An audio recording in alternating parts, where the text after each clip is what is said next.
నమస్తే. ఈరోజు మేము అగ్రికల్చర్ గురించి తెలుసుకోవడం కోసం జెడ్పిహెచ్ఎస్ సోమందేపల్లి నుంచి స్కూల్ ఇన్నోవేషన్ మ్యారథాన్ తరపున రావడం జరిగింది. పంటను ఎట్లా వాళ్ళు రక్షిస్తారు, విత్తనం చల్లినప్పటి నుంచి చేతికి వచ్చే వరకు ఎట్లా రక్షిస్తారో తెలుసుకుందాం. ఇప్పుడు మనం కోగర గ్రామానికి సంబంధించిన నాగేష్ అనే రైతుతో మాట్లాడి పంటను ఎలా రక్షిస్తారో తెలుసుకుందాం. ఓకే, ఇక్కడ చూస్తున్నాం కదా, దీని పేరు ఉట్టకొడత అంటారు. ఇందులో నానేసిన వడ్లను వేస్తాము. వడ్లు చల్లినాక మొలకొస్తుంది, దాని పేరు పైరు. ప్రస్తుతానికి ఇక్కడ వచ్చిన 3 రోజుల మొలక ఉంది చూడండి. అక్కడున్నది 3 రోజుల పైరు, ఇక్కడ ఉన్నది 10 రోజుల పైరు. 20 రోజుల తర్వాత నాట్లు వేస్తారు. 30 రోజులు వచ్చిన పైరును ఇక్కడ నాటుతాము. పైరు నాటిన 4 నెలలకు ఇలా పంట వస్తుంది. చూడండి పంట ఎలా ఎర్రగా ఉందో. ఆ ఎర్రగా పండిన తర్వాత పంట కోతకు అనువుగా ఉందని అర్థం. ఇప్పుడు కోత ఎలా కోస్తారో చూపిస్తాను పదండి. ఇక్కడ చూడండి పంట ఎలా కోస్తున్నారో.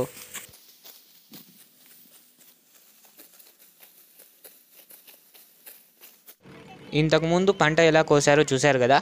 ఇప్పుడు గడ్డిని మరియు వడ్లను ఎలా వేరు చేస్తారో ఈ మిషన్ ద్వారా తెలుసుకుందాం పదండి. ఇక్కడ చూడండి, ఇక్కడ గడ్డి మరియు వడ్లు కలిగినటువంటి కట్లను వేస్తాము మిషన్లోకి.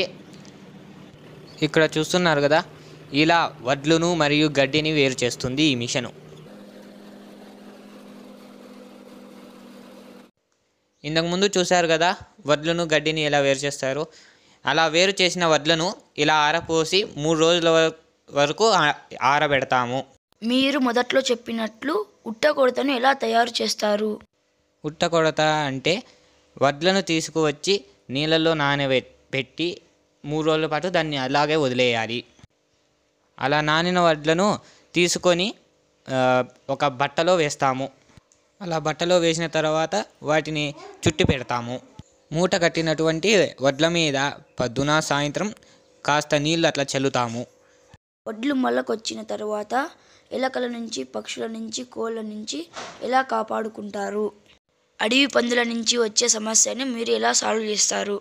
మాకు సొల్యూషన్ తెలుసు. అది ఎలా కాపాడుకుంటామంటే, ఉట్టకొడత చుట్టూ ఒక వలను కానీ లేదంటే ఏవైనా ముళ్ళులు కానీ వేసి పొద్దున సాయంత్రం వచ్చి చూసుకుంటాము. పైరు నాటిన తర్వాత మీరు ఏం చేస్తారు?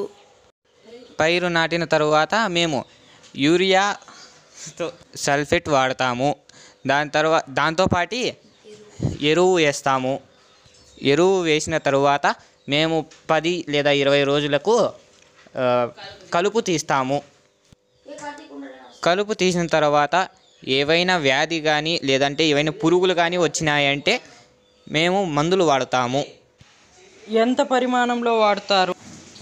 అది ఎన్ని ఎకరా బట్టి, 1 ఎకరా లేదా 2 ఎకరాల బట్టి మేము మందులు వాడతాము. అది కూడా ఆర్గానిక్ పద్ధతిలో వాడతాము.